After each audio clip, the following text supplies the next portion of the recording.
नमस्कार. तुम्हाला प्रश्न पडला असेल आज सोनालीच्या ऐवजी ही कोण बोलताय.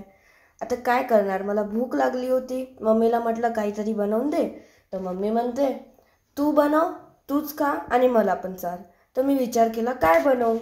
मग मला आठवलं की मी आज माझ्या मोठी मम्मीने सांगितलेली रेसिपी बनवते. ती आहे रव्याचे भजे. त्यासाठी आपण 1 वाटी रवा घेऊ.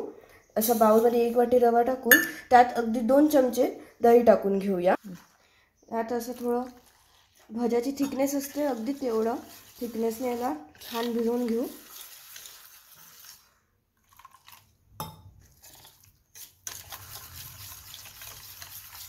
आता बघा याची परफेक्ट भज्याची राहते ते अगदी तशी थिकनेस आहे. आता याला 10 मिनिटासाठी रेस्ट करायला ठेवून देऊया.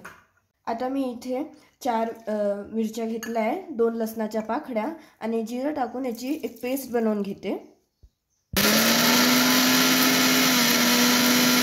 बघा 10 मिनिटं झालेली आहे आणि आपला रवा किती छान फुगलेला आहे. रवा छान असा फुगलेला आहे. आता यात आपण टाकू मिरचीचं पेस्ट. तुम्ही आपल्या आवडीप्रमाणे कांदा टाकू शकता. मी इथे 2 कांदे कापून टाकलेले आहे. स्वादानुसार मीठ आणि अगदी चिमटीभर एवढा सोडा. हे आपण छान मिक्स करून घ्या. हा अगदी इतका सोपा पदार्थ आहे की माझ्यासारखे बिगिनर सुद्धा याला बनवण्याचा आस्वाद घेऊ शकते. आता आपण याचे भजे तळून घेऊया.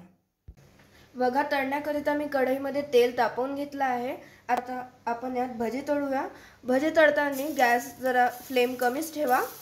हे भजे गोल्डन ब्राऊन होतपर्यंत आपण याला परतून घेऊया. असेच आपण बाकी भजी तळून घेऊ. हे बघा हे आता गोल्डन ब्राऊन झाले आहे. आपण यांना काढून घेऊया. बघा किती मस्त झाले आहे. असेच आपण बाकी भजी तळून घेऊया. गॅस बारीक केलेला आहे.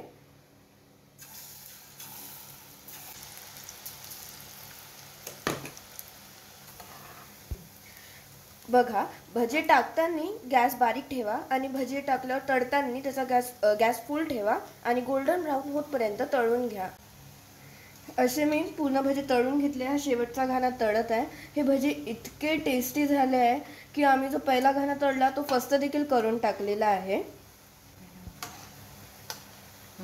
बघा हे छान गोल्डन ब्राऊन झालेले आहेत. बघा हे छान गोल्डन ब्राऊन झालेले आहेत. यांना काढून घेऊया.